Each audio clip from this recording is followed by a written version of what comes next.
Yesterday, the Japanese stock market, along with many others around the world, had some of the worst days in their history.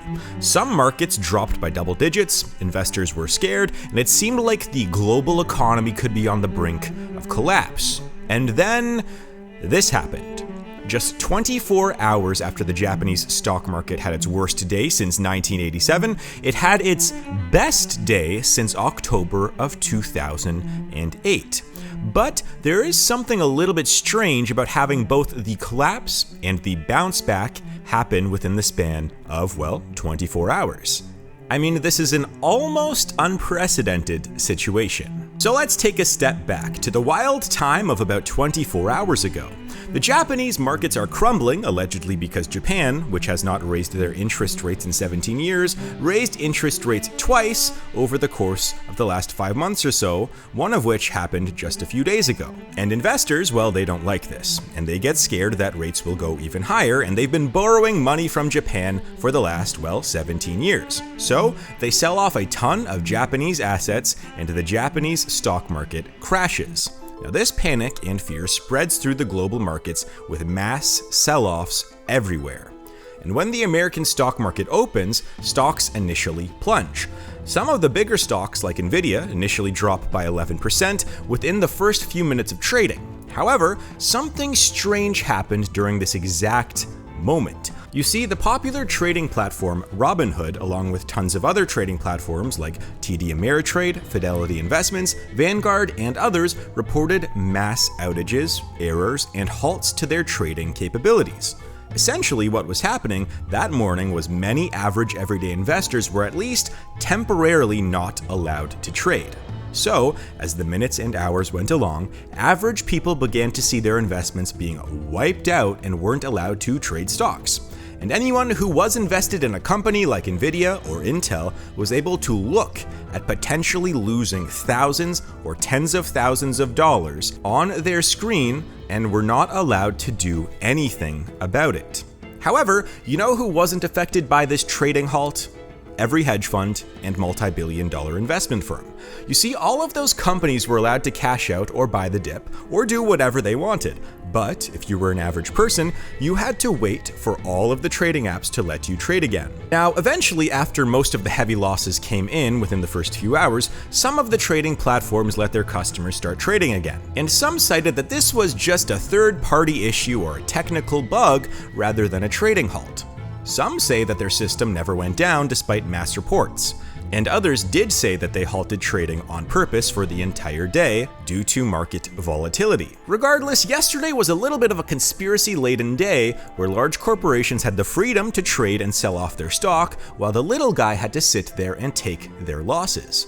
It is a little bit of a strange thing, but maybe in the end it did miraculously end up helping out the little guy.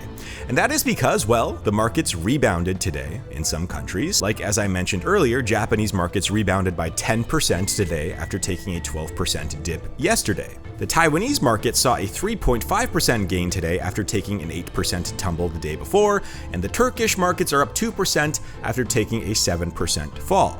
And so, what does this mean? Some massive gains after a massive decline?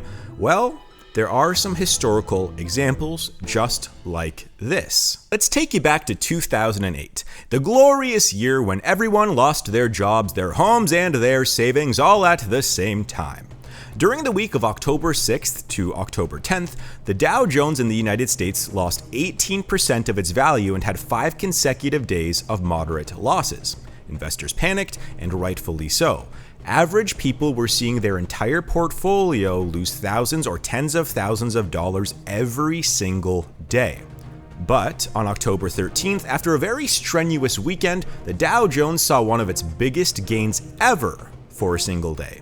11% gain in one single session. What was the reason behind this? It was because this gain followed the announcement that governments all around the world would support and bail out any large bank. They would also announce to turn on the money printing to ease the pain and protect many businesses from bankruptcy along the way. Now, this was extremely controversial to a lot of people, bailing out big banks, insurers, and investment firms, even though they were the ones that caused the collapse in the first place. But regardless, the investors were quite happy and began reinvesting in the markets, leading to the October 13th, 2008 11% gain. However, after this massive one-day gain, markets kept falling over the next few weeks before having another massive single-day jump of 11% on October 28th of 2008. Now, if you were around during the financial crisis or have studied it, you know what is about to happen. You see, despite two of the largest single-day gains in the history of the Dow Jones within the span of 15 days, this was actually arguably the worst time period in the history of the Dow Jones.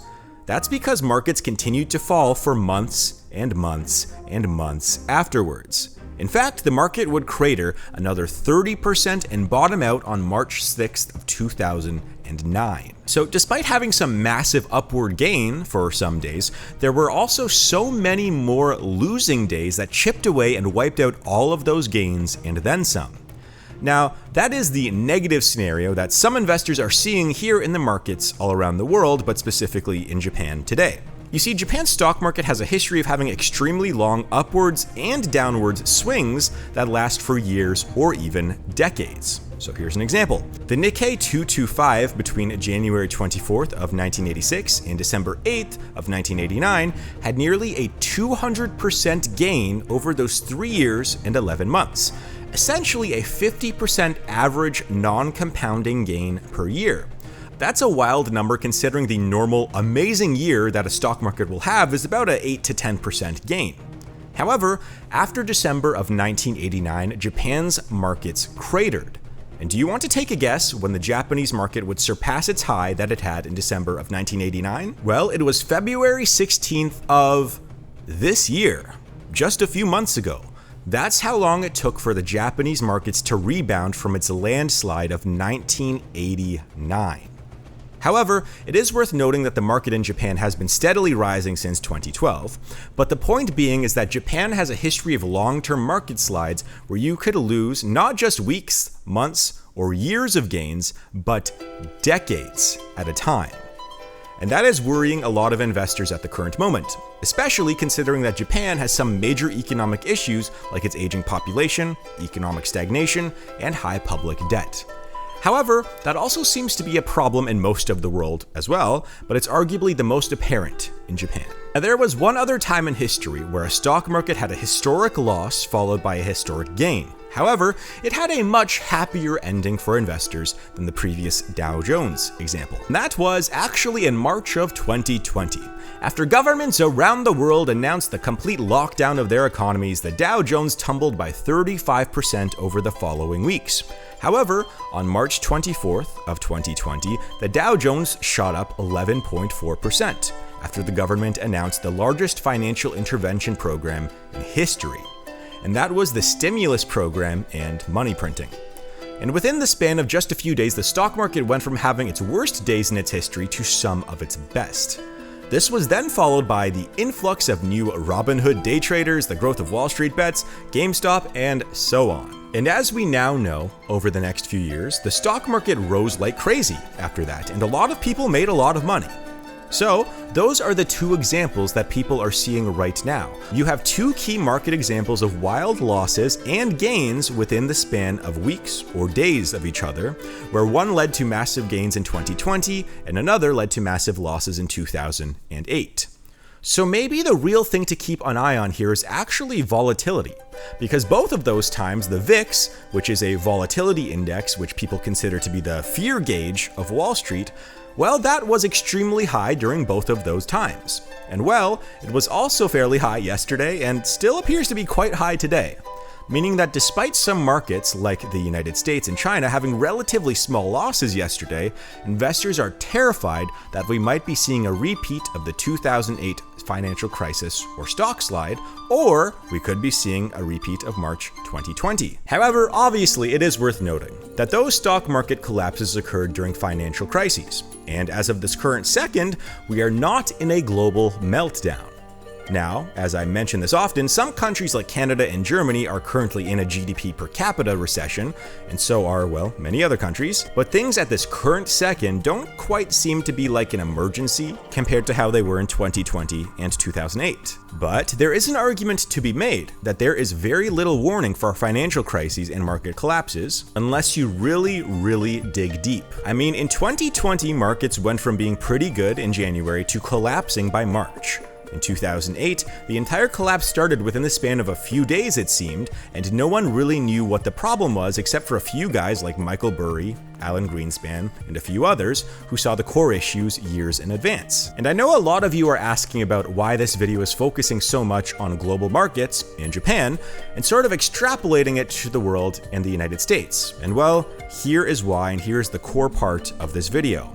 People forget that in the financial crisis of 2008, it did not start in the United States in 2008. The first public signs began showing up in China of February in 2007, which was the start of a faltering economy and housing market. Spain and Ireland also began having housing bubbles burst in early 2007 as well, which maybe should have been a sign that if multiple smaller economies had bursting housing bubbles, then maybe some of the bigger ones would too. Northern Rock, which was a bank in the United Kingdom, well, they had a bank run in 2007 after it was revealed that they were heavily over-leveraged in virtually every investment that they owned. Again, a very apparent sign from outside the United States that should have been a warning. In fact, I want to ask you guys this. Do you know what the first major bank was to go under during the financial crisis? Do you think it was Bear Stearns in the United States? Think it was Lehman Brothers? Well, it was actually the German bank called IKB Deutsche Industrie Bank. It went under on July 30th of 2007, and largely because it was heavily exposed to the United States real estate market. Ironically, just a week beforehand, things seemed fine and they thought they would actually hit their earnings goals and have a positive quarter. That's how fast things can change, and that's why we should be paying attention to other countries' markets. We live in a globalized economy where, whether for good or bad, something that happens at the Suez Canal in Egypt can affect oil prices in California. And maybe, just maybe, a Japanese market collapse that showed that the United States investment firms might be trying to take out the cheapest form of debt and over-leverage themselves, maybe that is something to pay attention to. Or maybe not. Maybe the rapid Japanese market collapse and the moderate rebound means nothing, and we can go on about our days because stocks only go up, right? Well, what do you guys think? Let me know in the comments down below. But for now, please hit that subscribe button if you want to hear me talk about the stock market some more. And I do mean this, if you want me to make more stock market videos, potentially almost every day, please hit that notification bell and that like button. That will signal to me to make more videos just like this. But anyways, click on my documentaries playlist to see more videos like this, and I will see you guys in my next video in just a few seconds.